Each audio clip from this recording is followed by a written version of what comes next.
En diciembre de 2019 surgió un nuevo coronavirus respiratorio que rápidamente, el 30 de enero del 2020, se convirtió en una emergencia de salud pública de interés internacional y finalmente, el 11 de marzo, oficialmente en una pandemia.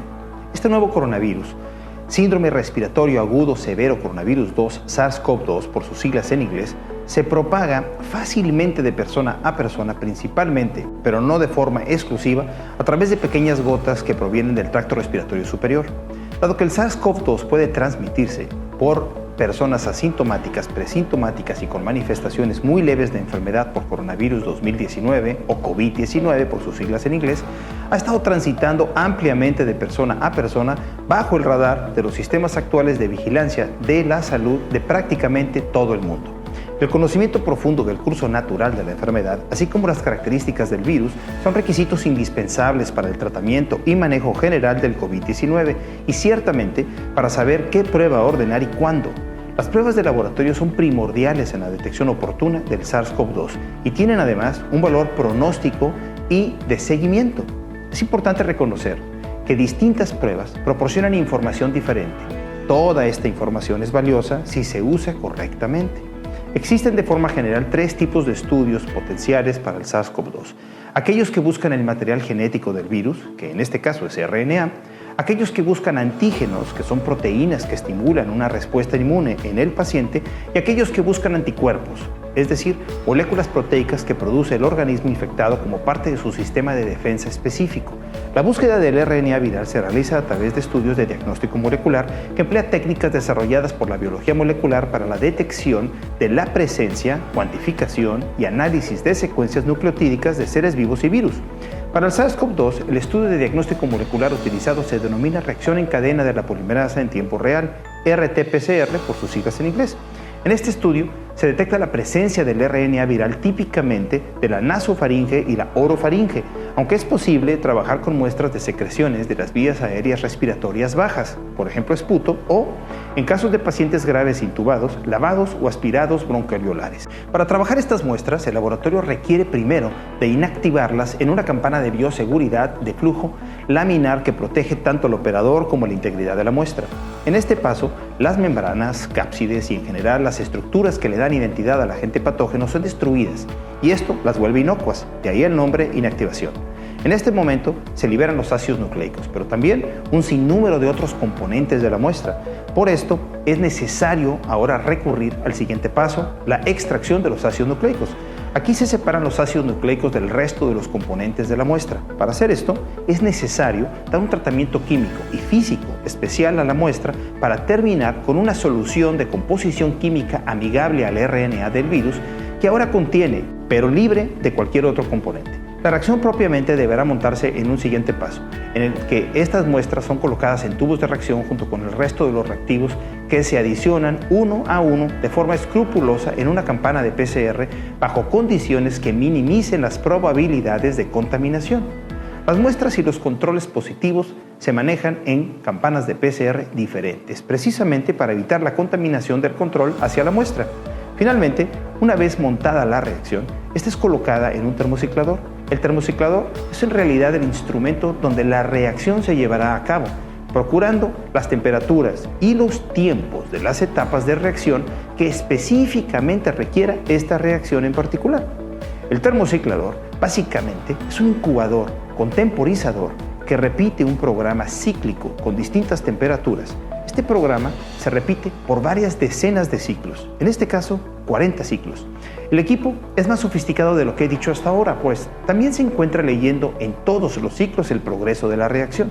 La reacción en cada ciclo emite una señal luminosa, que es leída por un detector y anotada en el software del mismo que la grafica para ir registrando el progreso de la misma. Es justamente esta característica la que le confiere el RT o tiempo real a la RT-PCR. La reacción se encuentra monitoreada en tiempo real y sus resultados pueden consultarse al momento, sin importar si el programa ha terminado o no. El mejor momento para realizar un estudio de este tipo en muestras de hisopados nasofaringios y orofaringios es unos días después del probable contagio, incluso en el periodo presintomático, donde es positiva desde 48 horas antes del inicio de síntomas o al inicio del cuadro clínico, pues aparentemente es cuando más activa es la replicación viral en estos tejidos. Posteriormente, el virus tiende a descender por las vías respiratorias y las mejores muestras se vuelven aquellas materiales que podemos recolectar de estas. En pacientes que fallecen por COVID-19 es posible realizar el estudio para confirmar la presencia de SARS-CoV-2 en biopsias de pulmón. Sigue habiendo virus en la nasofaringe y la orofaringe, pero sus cargas virales, digamos su concentración viral, es menor y es posible obtener resultados falsos negativos, es decir, resultados negativos debido a que la cantidad de virus en el tejido obtenido de la muestra fue tan poca que se encuentra por debajo del nivel mínimo de detección del estudio. Es pasando la primera semana del inicio de los síntomas que empezamos a observar resultados falsos negativos en la RT-PCR de SARS-CoV-2 de muestras de orofaringe y nasofaringe de este momento en adelante, y las mejores van a provenir de las vías respiratorias inferiores, esputo o, en los casos más graves, lavados o aspirados broncoalveolares. Pacientes que se recuperan del COVID-19 empiezan a contar los días post-síntomas y las autoridades han indicado que el paciente debe cumplir 14 días post-síntomas para terminar con su cuarentena en casa. En otros países, el criterio ha sido dar de alta al paciente y terminar su cuarentena una vez que logre 2 resultados negativos de RT-PCR de SARS-CoV-2 con al menos 24 horas entre ambos estudios una vez que los síntomas hayan cedido.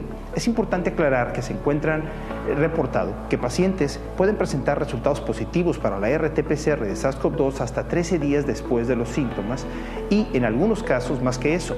Las partículas virales provenientes de orofaringe y nasofaringe de pacientes con COVID-19 se han tratado de cultivar y los cultivos durante los primeros 8 días sintomáticos han sido positivos, se ha multiplicado el virus in vitro y aquellos tomados posteriormente han sido negativos, no se ha multiplicado in vitro. Estos estudios informan sobre la capacidad de infectividad que posee un paciente durante el curso de su enfermedad. Al día de hoy, para el SARS-CoV-2, no existen en México estudios de antígenos disponibles.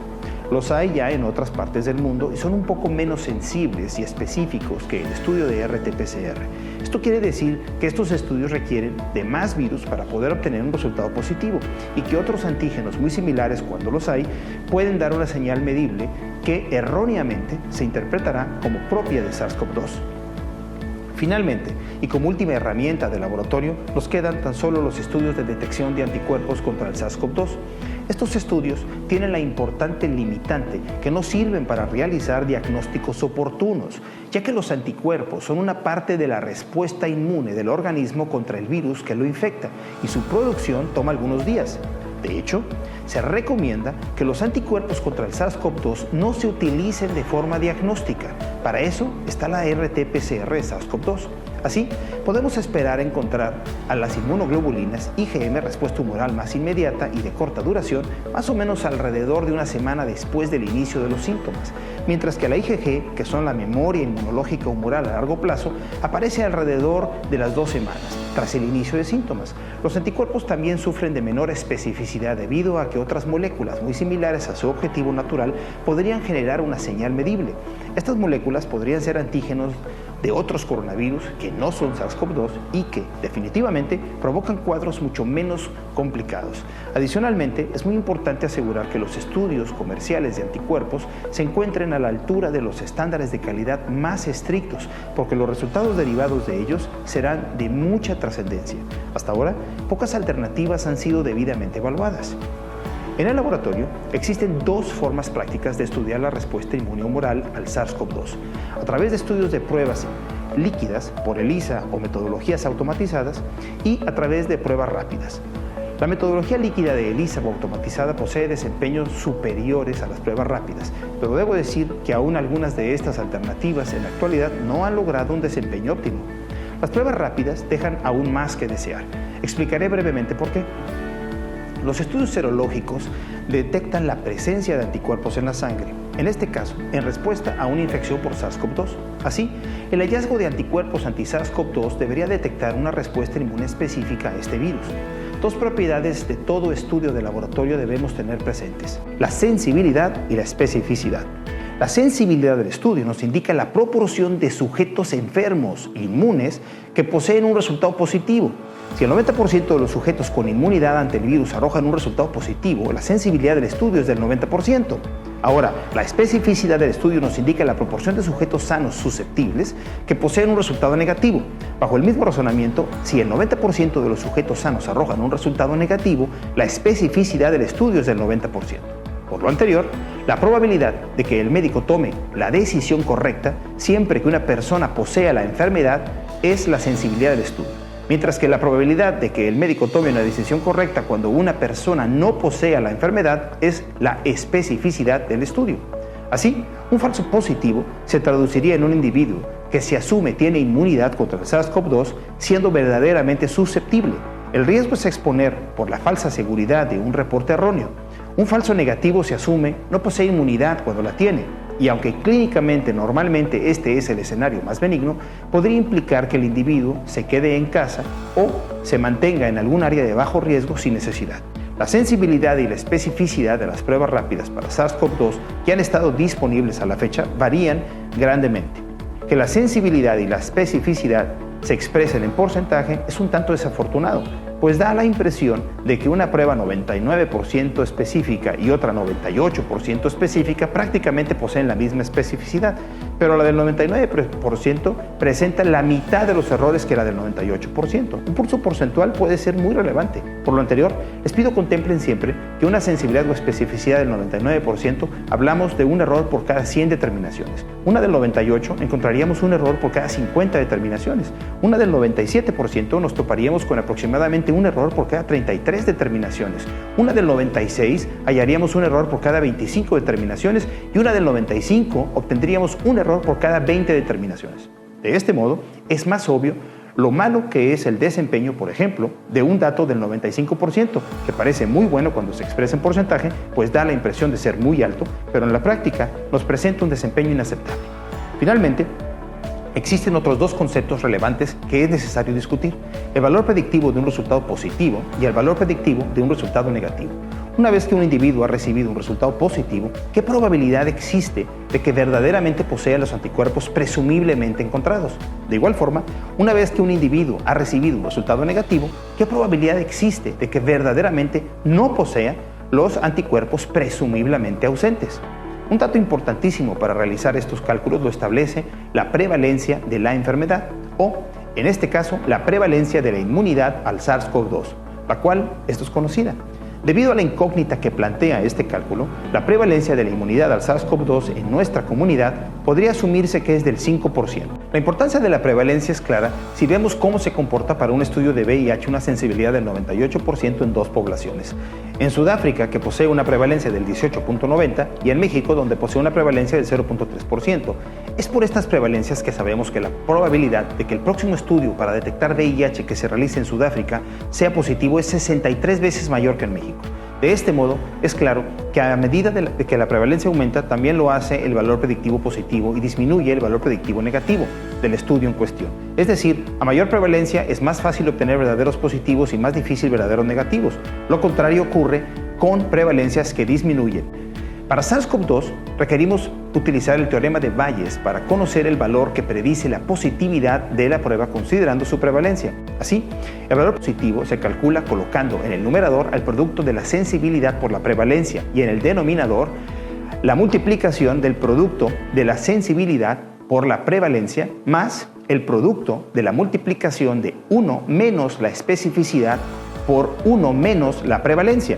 Ahora, el valor predictivo negativo se calcula colocando en el numerador al producto de la especificidad por 1 menos la prevalencia y en el denominador la multiplicación de la especificidad por 1 menos la prevalencia más el producto de la multiplicación de 1 menos la sensibilidad por la prevalencia. Considerando los desempeños de las pruebas rápidas que hasta el momento hemos podido evaluar, la recomendación profesional que podemos hacer en laboratorios Lister es la de tratar de evitar tomar decisiones basadas en pruebas rápidas al obtener resultados positivos.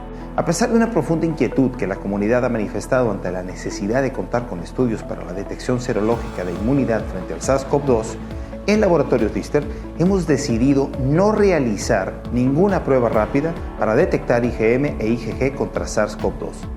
Evaluamos muchas alternativas e hicimos los cálculos.